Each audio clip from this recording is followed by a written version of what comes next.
Okay, everyone. So our second speaker is going to be Alan Bradley. Alan Bradley is a co-organiser of Nodeschool and also more recently the Go meetups as well. So we thought who better to give an introduction to Node than himself.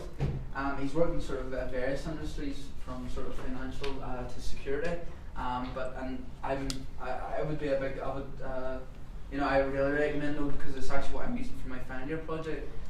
So at the minute for my final year I'm sort of using Node and Express and Angular, and it's turned out to be a really nice sort of technology stack. So I thought it'd be great if Alan gave a talk on Node.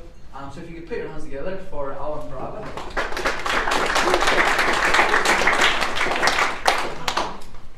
Alright, thanks. So the first thing to move on here is Node. It's about 5 years old now, so has anybody actually used it or built anything in it? It's cool.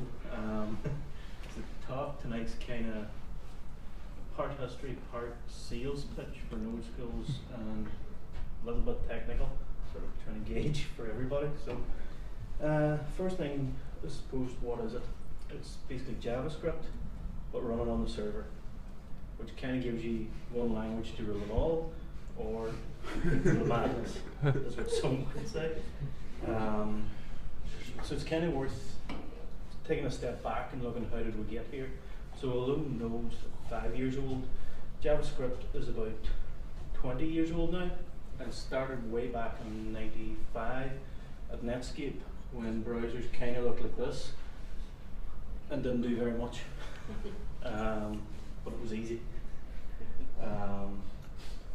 So what Netscape done, they got Brendan Ike, he run off, built JavaScript. Wasn't really called JavaScript then, it kind of got that name through trademark agreements with Sun and various partnerships. It eventually went to the European Computer Manufacturing Association to get it a standard. That's where you'll hear things like ES6, ES5, that's how they got a standard. He basically built this thing in 10 days. 10 days from that, he released the language onto the world. And it's a kind of a funny language, and it's been called a misunderstood language. It's partly functional, it's got prototypal inheritance. It probably owes more to Scheme than it does to Java, the namesake. It doesn't really know very much to that. Douglas Rockford has called it the world's most misunderstood language. He worked at Yahoo. He has now with PayPal, and he's given the world a couple of tools. He wrote JSLint, which is pretty useful. There's also JSHint. That's a good example of why the JavaScript community sometimes can be a bit immature. There's multiple versions of things doing the same thing. So you have ESLint, you have JSLint, and JSHint. But then, so that gave us JavaScript, and that was good. So we had pop-ups, mouseovers, and then these guys came along, and they started doing things like this. So they were building apps, and because they're a web company building apps, they realized JavaScript's kind of important. So what they decided, they would build this. So they built Chrome with the ambition of making the web better, making it faster. And one of the more interesting things to come out of the Chrome project was the JavaScript V8 engine, which at the time still is one of the faster JavaScript engines. It was this that Ryan Dahl basically lifted, and that's where Node came from. So Node really is the V8 runtime as a virtual machine on the server running your JavaScript code. Found a home at Giant. They were the sponsors of the project. It went good and it got a lot of attention. Things were going good, but then they fell out. So you might have heard of IO.js and Node, the big split over Stack Overflow or Hacker News over the internet. But then everybody made it. And we eventually got Node 1.0, and now we've got Node 5. So we're moving forward, and it takes us to the Node we have today. So what we've got is an asynchronous programming model, which basically means we've got a single event loop which the only technical slide I've put here. So basically, requests will be made, but only one will be getting serviced at any one time. So if you're doing a lot of I/O operations, reading from the database, reading files, network socket, those will go off in a thread, and when they're done, they'll use a callback to let the event loop know, here, this is done, here's the information. And that kind of looks cool, it works well, we'll come back to it later. The other thing is streams, which are pretty cool. So you can connect the stream to a source. That could be a file, socket, and you can pipe it through various stages in the program, doing transforms.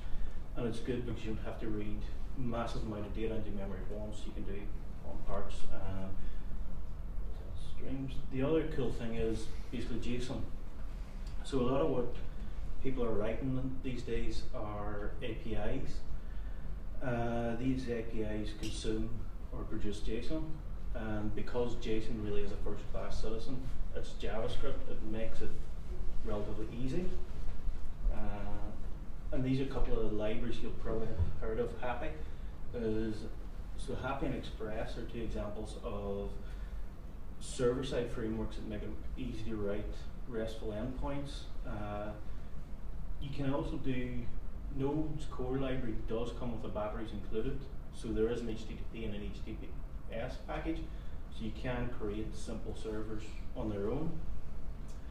Then you've got Angular and React. So kind of cool thing about learning Node is what you learn on the server side, and there's a lot of cool stuff there carries over to these, React and Angular, and you're not going to avoid JavaScript now if you're a developer, basically. The last one there's NWJS, so that's a way to write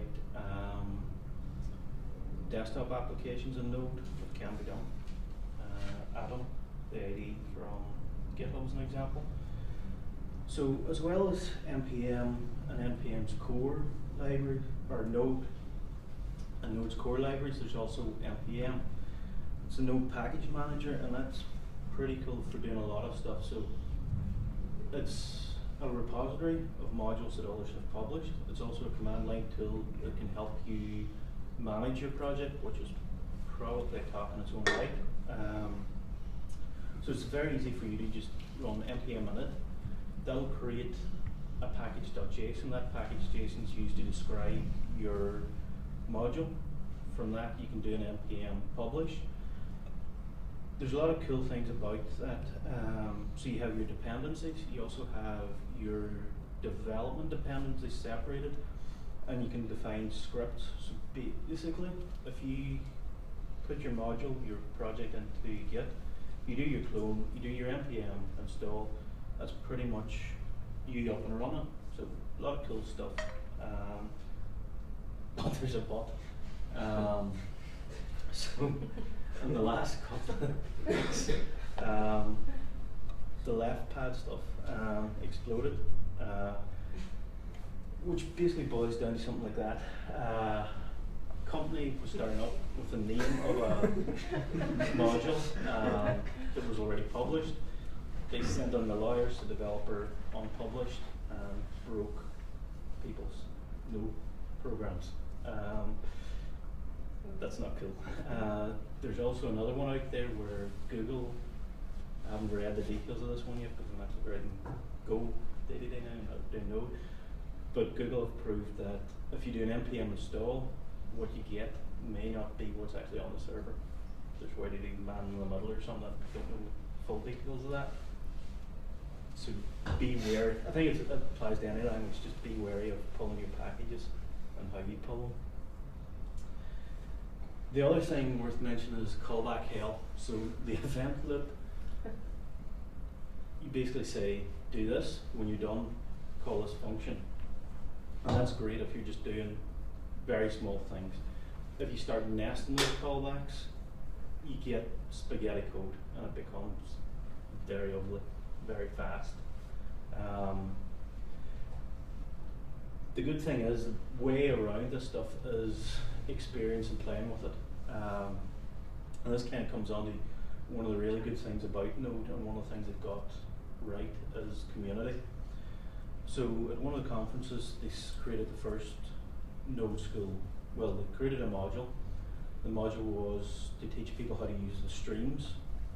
From that, they took that code and made it modular so that you could easily write extra modules, and that's how Nodeschool came. So Nodeschool, it exists online, and you can just go on tonight, set up Node, set up npm, do an npm install, a module like Learn Your Node, and you walk through it. It tells you step by step what to do. The good thing is these things have chapters all over the world in every city. We have one here in Belfast.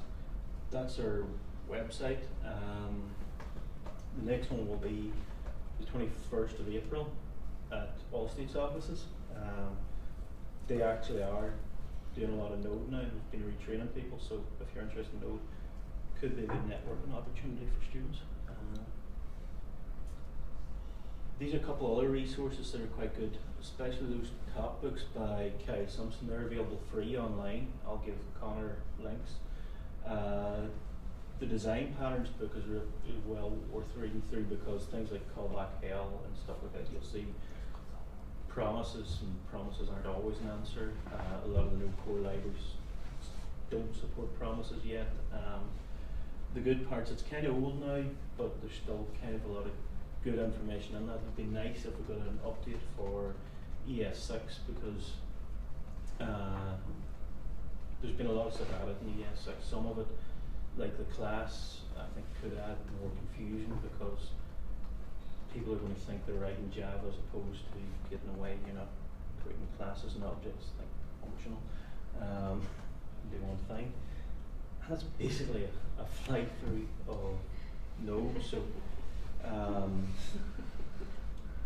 the best way is to get practical. And if you come to Nodeschool, we'll set you up, we'll get you running, we'll take you through modules, we'll get you to a point where you have Node running and you're comfortable, and you can do the rest on your own, or you can keep coming back and it becomes a sociable thing. This is like a lot of the stuff like streams, the event loop, they are talks in their own right, and you can get quite deep into those. Same with modules and publishing. I wasn't sure if we were going to ask, so I think if there's beer left, we can probably enjoy that. And that's just come to Nodeschool. So, if you want to ask questions, it's cool. Question. See, a lot of ones have been sort of said. So as I was saying, I was using MoonStack and using Angular. Is a lot of people have been saying about React. React's getting a lot of attention over Angular because of the virtual DOM. It's a bit faster. Yeah. A lot of people like the new Shiny as well. Was it the 2.0 was not bad? Or? The 2.0 thing with Angular really scared people off, because they got up to 1.5, I think, and then they said, well, 2's coming, but we're going to break everything. So 1.6 Cayan, not sure of the number right there, but so around that time, everybody kind of thought, well, if they're going to break everything anyway, and kind of around that time, React was launched and getting a lot of attention, so people started looking at it. So there's that factor going for it. There is also the virtual DOM is faster to do updates, and it's more or less comes down to a personal opinion. I think I prefer the React code base. Anybody else any questions? Yeah, actually, in work recently we had like an argument, should we go for a Python backend API or Node? And one of the things against Node was dependency tree hell, which Belfast caused, as well as Node community moves forward very quickly, and as you said, they like break stuff, then fix it. For like a production system, would you recommend Node against like Python, which has been stable for a while, or what way would you see that? Depends your company, depends what you're trying to do. Either is good. If you go with Node, you're going to have to get into things like shrink wrap. You're going to have to manage your dependencies rigorously. You're going to have to look at things like the Node security project, be running that. So Node security projects, basically a command line tool. it'll look at your dependencies, what you've defined, and it'll say there's no vulnerabilities in these going to updates. The other thing is David is another module, and what David will do is look at your dependencies and say, here's a couple that are out of date, you should update these.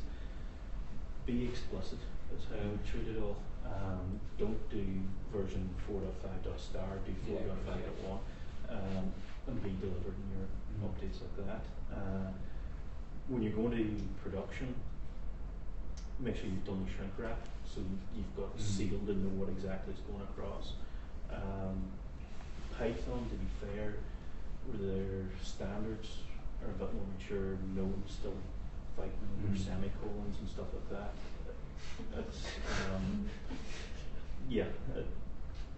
it's getting there, but it still does feel like it's a time. You know, I love doing maybe stuff. It's fun. Projects, it's so fun. Okay, but like usually fun, but yeah, it's just the worries you have about. Yeah, I don't know the details of that one of what Google were saying about pulling dependencies from A may not be. I would want to look into that as well and see what the exact details there. That's great. See, in terms of unit testing, with that's another minefield. is that another day? Is it? No. So NPM supports the test command. The test command can run whatever test you use. There's lots of test libraries. So I use tape. There's Mocha. There's a lot. And again, some of them are things like tape are very much low level, sort of not a lot of BDD or anything like that. It's just exactly what you want, and it's good enough for testing synchronous code. It's simple, easy to read, and it's I've liked in this one for a lot of stuff I've done. Other people will go with Mocha, and they would be quite opinionated. It comes down to either will do the job. Yeah. Anybody else in the question? No? See the way you're saying there's one loop, essentially it's the dispatcher, spins off threads there for callbacks. On a large scale, heavy traffic system, is that not going to be a bottleneck? No. So it's been used in large scale systems and for APIs, so you're probably running multiple versions of this thing anyway. Yeah. It means, say your large scale system is take a request and go and get some data from the database. So it comes into the loop puts it out to an operating system thread to go and do the read. When that read comes back, it'll call the callback saying, here you go, here's the data. Node handles making sure the right callback's called so the data's passed back to who's waiting on it.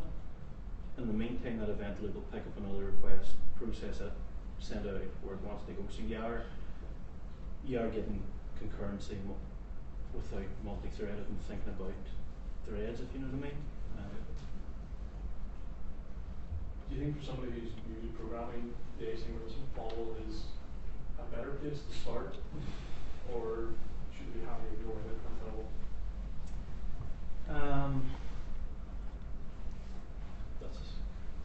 If you're new to programming, JavaScript is actually kind of a good place to start because it's so ubiquitous, you're not going to avoid it. The synchronous model, that can bite you.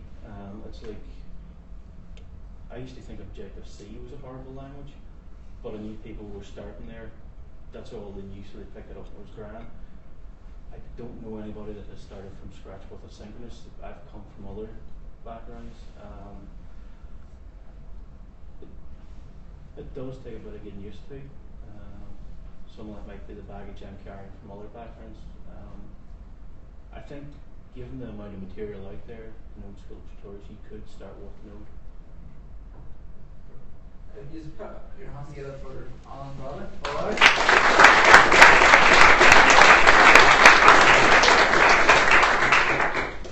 Hypnotone is actually freaking me out. What was I going to say? Listen, thank you so much for coming this evening. I'd like to say a big thanks to our speakers for speaking. And and also to Cayan, because I'm sure you know they've set a bar here. Listen, a big thank you for coming, and you're welcome to sort of hang around and ask any of the speakers any questions. But on that note, a good evening. All right.